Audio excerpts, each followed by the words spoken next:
Hola a todos, bienvenidos de nuevo a HistoTips. El día de hoy vamos a hablar sobre aparato de Golgi, continuando con nuestra serie de videos destinados a hablar sobre organelos membranosos, ¿de acuerdo? Mi nombre es Antonio Muñoz, comenzamos. Bueno, en primer lugar vamos a hablar sobre la forma que tiene el aparato de Golgi. Cuando se observó el aparato de Golgi al microscopio electrónico, se le describió la siguiente forma, ¿de acuerdo? Se vio que estaba formado por diferentes estructuras. Una de esas estructuras son las cisternas, ¿de acuerdo? Y estas cisternas son como las que vimos en el retículo endoplásmico rugoso, que son como sacos aplanados, ¿de acuerdo? Pero solo que en el caso de las cisternas del aparato de Golgi van a tener dilataciones en sus extremos, como la que vemos aquí. Y además, contrario al retículo endoplásmico rugoso, estas cisternas no van a estar comunicadas entre sí, es decir, anastomosadas, como aquí podemos ver en el RER, que sí están anastomosadas o unidas por membrana. En este caso no, ¿de acuerdo? Son independientes unas de las otras.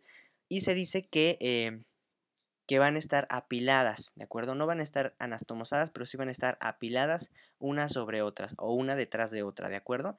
El hecho de que no estén anastomosadas, que no haya una comunicación luminal entre ellas, eh, es para poder comunicar una con otra, es necesario que se comuniquen a través de vesículas, ¿de acuerdo? Estas vesículas formadas de membrana de una cisterna que van a ir a fusionarse hacia la membrana o con la membrana de la cisterna subyacente, ¿de acuerdo? Para así comunicar o pasar el contenido de esta cisterna a otra cisterna, ¿de acuerdo? También se le describe dos regiones que se les dice que tiene forma de redes, ¿de acuerdo? Si se dan cuenta, aquí tenemos cisternas y estas cisternas pues no, como ya dijimos, son independientes y no están anastomosadas. Pero en esta región, aquí vamos a tener que hay túbulos, que sí están anastomosados con otros túbulos e incluso con otras cisternas. Y a esto, que es una estructura más compleja, pues se le describió una forma de red, ¿de acuerdo? Tendremos una red en un extremo del aparato de Golgi y otra red en otro extremo del aparato de Golgi, ¿vale?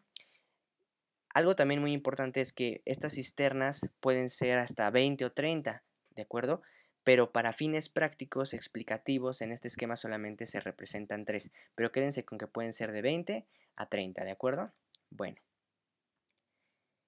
bien, ahora, al aparato de Golgi se le describieron dos regiones al observar en el microscopio electrónico de transmisión. Una región que se le denomina región cis, y que es convexa, que es la región que estamos viendo de este lado, y otra región trans, que es cóncava, que es la que estamos viendo de este lado, ¿de acuerdo? Es importante que sepan hacia dónde está mirando cada una de estas regiones o con qué estructuras se está relacionando estas regiones. En el caso de la región cis, que quedamos que era convexa, va a estar en relación o va a estar cerca del retículo endoplásmico rugoso y del núcleo, ¿de acuerdo? Recuerden que de la membrana nuclear externa se forma propiamente el retículo endoplásmico rugoso, ¿no? Que lo tendremos en por esta zona, ¿no? Aquí no se ve en esta fotomicrografía, pero estaría en esta región. Y por otro lado, en la cara trans, que es la cóncava, va a estar mirando o va a estar viendo hacia el plasmalema o la membrana plasmática, ¿de acuerdo? Entonces es muy importante que recuerden eso. Y tomando eso en cuenta, vamos a ponerle nombre a nuestras cisternas y a nuestras redes, que habíamos descrito anteriormente. En el caso de, vamos a tener una red trans en la región trans, y vamos a tener también una porción o una cisterna que se denomina cisterna trans, porque igual está hacia el lado de la región trans. Tenemos otra cisterna intermedia, otra cisterna cis, que va a estar hacia la región cis, y vamos a tener también la red del otro extremo, del extremo cis, que va a ser la red cis del Golgi, ¿de acuerdo?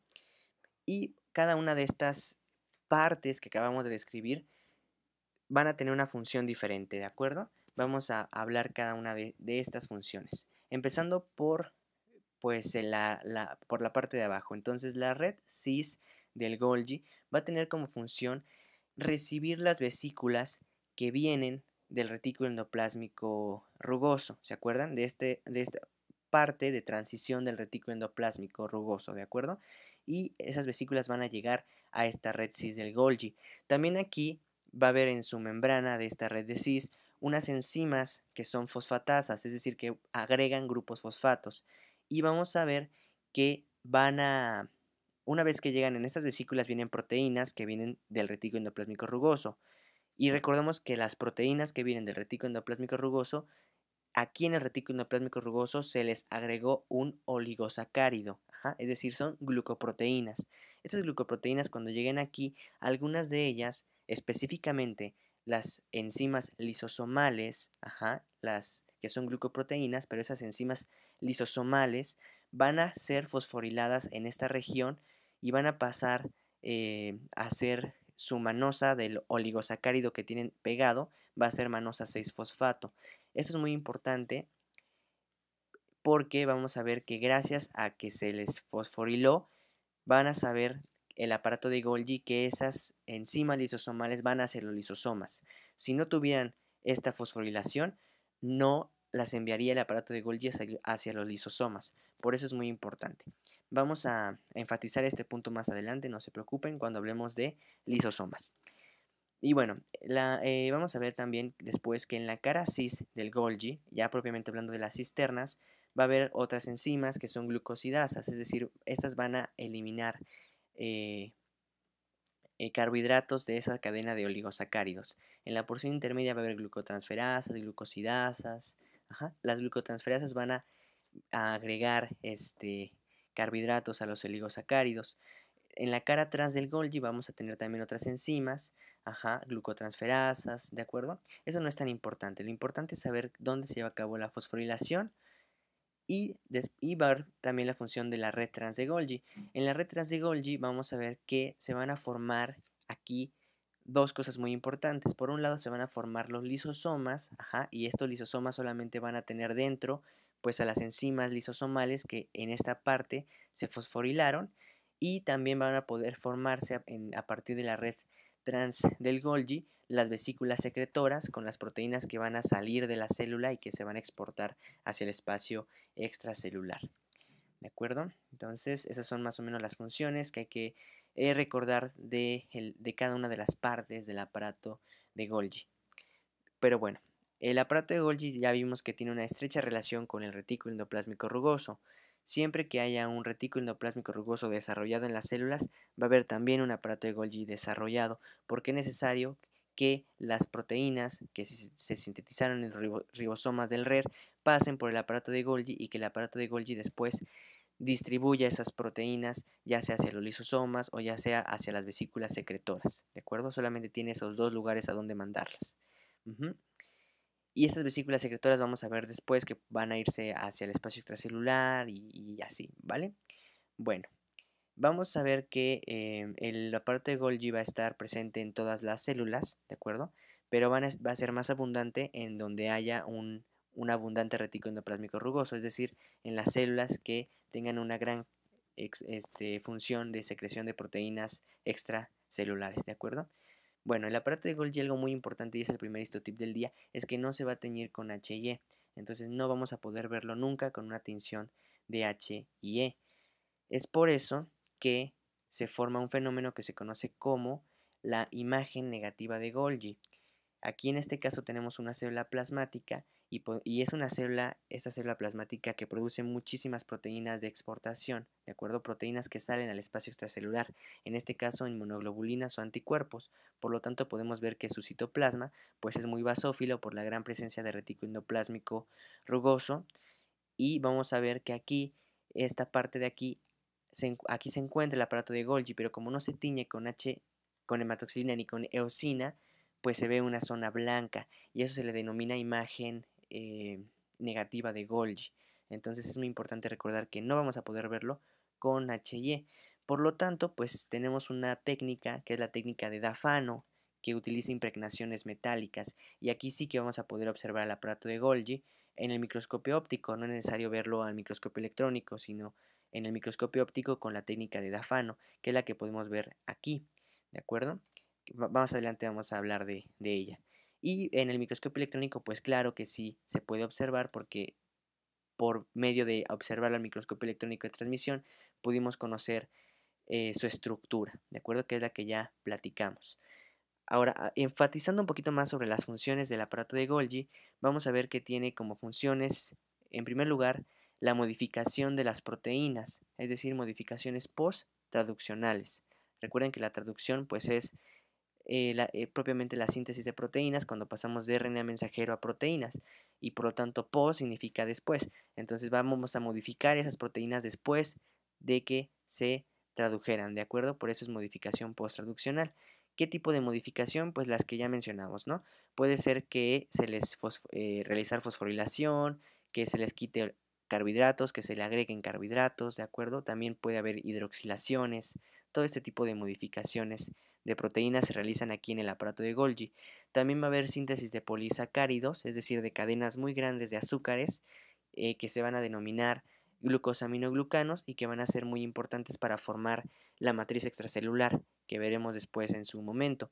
También va a tener la función de distribuir a las proteínas que vienen del retículo endoplásmico rugoso. Ya les decía, puede mandarlas a los lisosomas si es que tienen la fosforilación de manosa 6-fosfato, o puede mandarlas hacia vesículas secretoras que van a ir hacia el espacio extracelular, ¿de acuerdo? Entonces, el aparato de Golgi me va a permitir distribuir estas proteínas que vienen del RER, sintetizar polisacáridos, que son los glucosaminoglucanos, y modificar proteínas, ¿de acuerdo? Bueno, eso también ya lo mencionamos. Ahora, ¿cómo saber si en una micrografía tomada con microscopio electrónico de transmisión estoy observando al aparato de Golgi o al RER? Pues muy fácil, por medio de los ribosomas, ¿de acuerdo? Este es otro histotip. Si ustedes ven, porque ambas estructuras están formadas por, habíamos dicho, por cisternas, es decir, por estructuras en forma de sáculos aplanados, como las que tenemos aquí. ¿Cómo saber si es del RER o del Golgi? Pues vemos su membrana. Si tiene ribosomas adosados, va a ser RER, no va a ser aparato de Golgi. Y bien, ahora el aparato de Golgi tenemos que se puede localizar en diferentes puntos dentro de la célula. Se puede localizar entre el núcleo, y entre la membrana plasmática, Eso, por ejemplo, en las células acinares pancreáticas o en las células plasmáticas como la que habíamos visto aquí, entre el núcleo y la membrana plasmática. O puede localizarse también, y esto solamente pasa en las neuronas, formando redes alrededor del núcleo, ¿de acuerdo? Es decir, en todo el citoplasma, no en una región específica, sino en todo el citoplasma, rodeando al núcleo. Y eso solamente les digo se puede observar en las neuronas ganglionares. En este caso tenemos neuronas ganglionares, y estamos observando al aparato de Golgi por medio de la técnica de Dafano, que son las impregnaciones metálicas que habíamos ya mencionado, ¿de acuerdo? Recuerden que con HY no se puede ver. Y estos puntitos que se ven de color café van a ser el aparato de Golgi, ¿de acuerdo? Algo también característico de la técnica de Dafano es que el aparato de Golgi se ve café y que los núcleos no se ven, por eso se ve el espacio solamente blanco, ¿de acuerdo? Aquí tenemos otra imagen igual con Dafano, vean como si el aparato de Golgi tiene esta forma como de red y se ve de color café con Dafano. Esta es la imagen negativa de Golgi con HIE que habíamos mencionado, y aquí otra vez la imagen negativa de Golgi. Bueno, ahora, ya habíamos mencionado en el video de retículo endoplásmico que las vesículas van a saber hacia dónde dirigirse dependiendo de qué proteínas las están recubriendo, ¿de acuerdo? Entonces, en este caso, vamos a ver que el aparato de Golgi, habíamos mencionado que en esta porción, que es la red trans de Golgi, aquí el aparato de Golgi va a decidir si mandar estas proteínas del red hacia los lisosomas o hacia vesículas secretoras, ¿de acuerdo? Y vamos a ver que dependiendo de, pues de las proteínas que recubran a estas vesículas, van a irse hacia vesículas secretoras o hacia lisosomas, ¿de acuerdo? Entonces vamos a ver aquí. Si estas vesículas están cubiertas por la proteína clatrina, que vamos a ver que esta proteína clatrina tiene una forma muy particular. Vamos a buscar la imagen para ver a la clatrina. Aquí la tenemos. Esta es la clatrina, tiene una forma de canastita. Y esta clatrina va a recubrir justamente a nuestras vesículas. y posteriormente esta clatrina, cuando recubre las vesículas, la clatrina se va a separar, y al separarse la clatrina vamos a denominar esas vesículas lisosomas, ¿de acuerdo? Entonces, si se une clatrina, vamos a llegar a lisosomas, es lo importante de esto. En cambio, si a estas vesículas las recubre, vamos a ver que una COP1, vamos a tener que esas vesículas van a ser de secreción. Pero ahora, esta secreción puede ser constitutiva o facultativa o regulada. En el caso de la secreción constitutiva es una secreción que pasa siempre, en todo momento. La secreción facultativa o regulada ocurre solamente cuando hay un estímulo, no pasa todo el tiempo.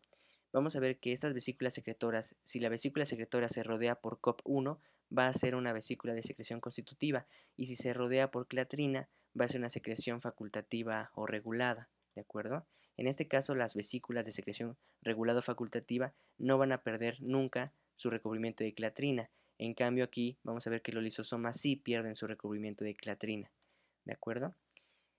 Bien, entonces para comparar estos dos tipos de secreciones, la constitutiva y facultativa, tenemos aquí un cuadrito y vamos a ver que la secreción constitutiva, como habíamos dicho, no requiere un estímulo, está pasando siempre, siempre, siempre la célula. Va a estar su vesícula cubierta o recubierta aquí por COP1, y en el caso de la facultativa va a estar recubierta por clatrina.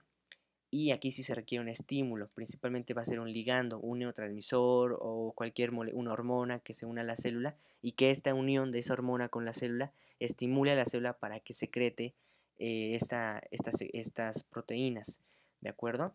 Vamos a ver que si no se van a almacenarse en la red trans de Golgi, y cuando llegue el estímulo es cuando se van a liberar. ¿Qué proteínas se utilizan la secreción constitutiva o se están secretando continuamente? Pues proteínas que van a ir hacia el espacio extracelular para formar la matriz extracelular, por ejemplo la colágena, también proteínas integrales de membranas, ¿de acuerdo? Y también factores de crecimiento. Y por otro lado, las únicas proteínas que sí tienen que ser regulada su liberación, es decir, que no se liberen todo el tiempo, van a ser enzimas, enzimas que me van a degradar cosas. Si esas enzimas yo las libero y las libero y las libero, pues me van a degradar incluso más de lo que yo quiero que degraden. Por eso hay que tener una regulación de su secreción, ¿de acuerdo?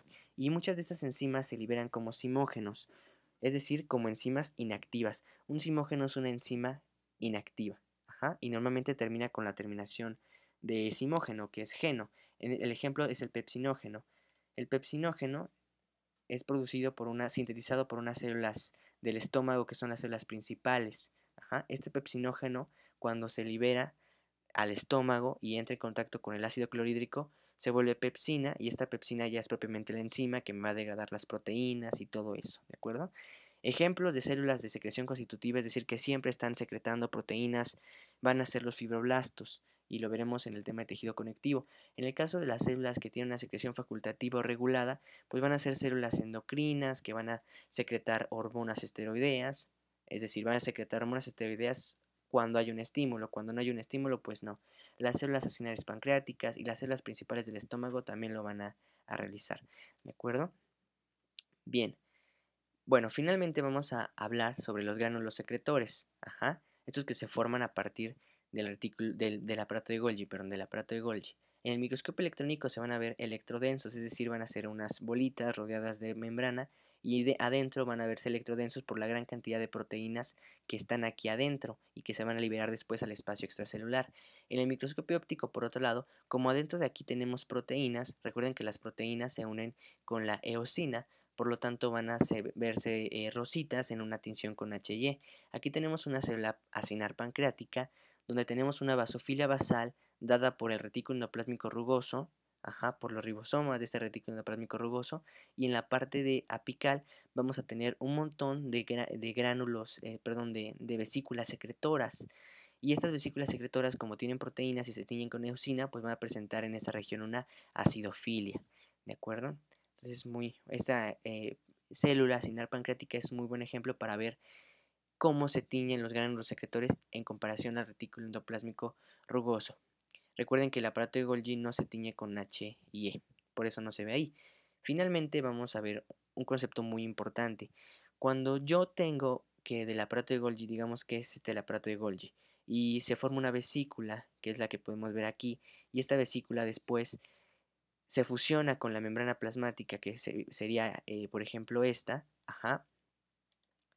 ¿Cómo puedo garantizar que esta vesícula se una con la membrana que yo quiero a la que llegue? Ajá. Tiene que haber una manera de que esta vesícula sepa a dónde unirse, ¿de acuerdo? A dónde fusionarse. Y eso es gracias a unas proteínas que se denominan proteínas SNARE. Ajá. La parte de se refiere a receptor, ¿de acuerdo? Tenemos una V-SNARE y una T-SNARE. La V-SNARE va a ser un receptor que se encuentra en la membrana de la vesícula, en este caso pues en la vesícula, digamos que está aquí. Y el T-SNARE va a ser un receptor que se encuentra en la membrana a la cual se va a fusionar esta vesícula. Ajá. Y cuando se una el receptor V-SNARE con el T-SNARE, justamente cuando se unan es cuando esa vesícula se va a poder fusionar. Si no hay esa unión de estos receptores del T con el V, como vemos aquí, no se va a poder fusionar la vesícula con su membrana, ¿de acuerdo? SNARE significa receptor de las proteínas citosólicas SNAD y de la NSF, que son las que tenemos aquí representadas en el esquema. Y normalmente cuando se unen estos dos receptores, estas dos proteínas también se unen y ayudan justamente a que haya un cambio conformacional en las proteínas para que se puedan fusionar estas vesículas con la otra membrana, ¿de acuerdo? Entonces, la función de las proteínas SNARE es que hay una selectividad en la fusión de las membranas. Y bueno, aquí hay algunas preguntas de repaso. Si puedes contestar cada una de ellas, avanza en los siguientes videos de estos tips. Y si no, ve el video cuantas veces sean necesarias.